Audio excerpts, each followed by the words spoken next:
ሰላም ውድ አድማጮቻችን እንደምን ቆይታችኋል? ከሪያሊቲ ሚዲያ የዕለቱን ዜና ይዤ ቀርብ ያለው ከዜናዎቹ ጋር አብራችሁን ቆዩ እያለን ወደ ዕለቱ ዜናዎች አልፋለሁ።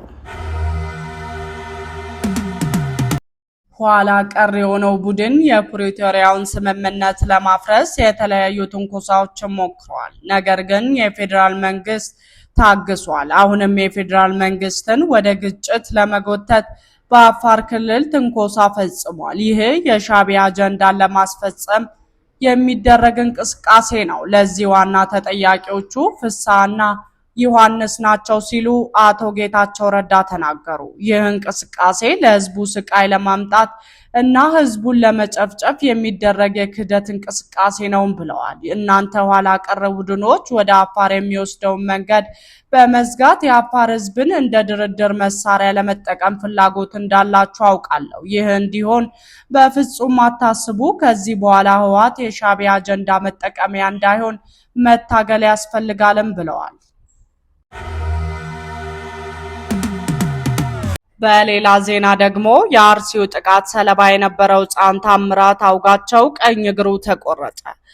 በቅርቡ በአርሲ አካባቢ በደረሰበት ጥቃት ከባድ ጉዳት የደረሰበት የ4 ዓመቱ ህፃን ታምራት አውጋቸው በጥይት የተመታና የተመረዘው ቀኝ እግሩ ተቆርጦ መውጣቱ ተዘገበ።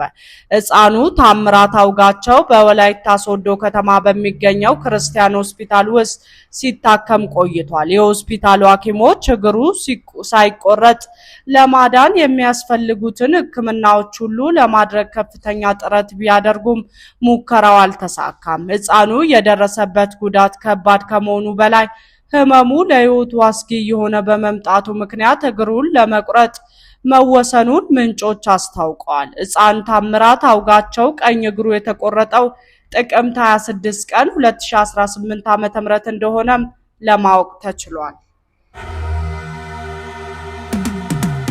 በሃይማኖት ሽፋን የእርስ በርስ ግጭትና አለመተማመን እንዲፈጠር የጥፋት ተልዕኮ ይዘው የሚሰሩ አካላትን በጋራ እንታገላለን ሲሉ የአርሲ ዞን የሃይማኖት አባቶችና የሀገር ሽማግሌዎች ገለጹ።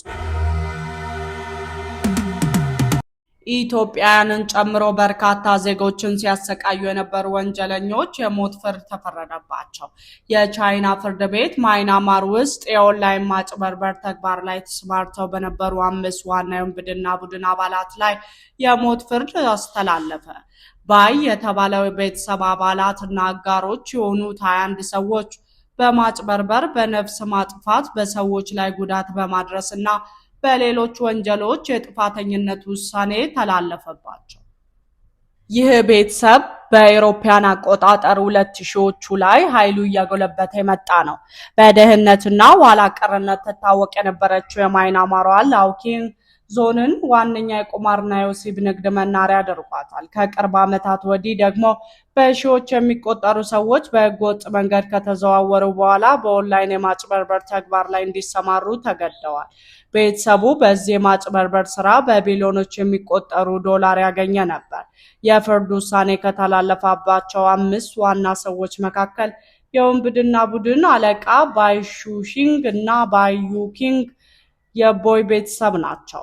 የራሱ ታጣቂ ሚሊሻ ያለው ለሳይበር ማጭበርበር ተግባርና ለቁማር የሚውሉ 41 ካምፖች ያለው የወንጀሉን እንቅስቃሴ 4.1 ቢሊዮን ዶላር የሚዘወርበት እንደሆነም ተገልጿል። ባለፈው መስከረም ላይ በተመሳሳይ የቻይና ፍርድ ቤት ላኦኪንግ ዞን በዚሁ ተግባር ላይ በተሰማራ ሚንግ የተባለ ቤተሰብ አባላት ላይ የሞት ፍርድ አስተላልፏል።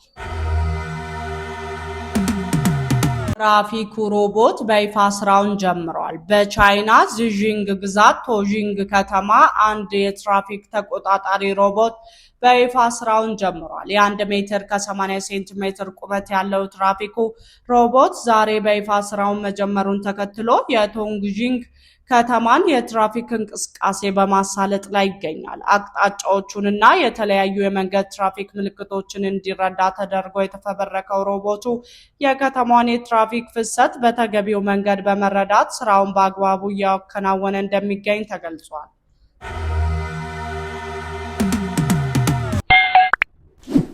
አዳዲስ ዜናዎችና መረጃዎችን ለማግኘት የሪያሊቲ ዩቲዩብ ቻናልን ሰብስክራይብ በማድረግ ቤተሰብ ይሁኑ እያልኩኝ ቸር ቆዩ።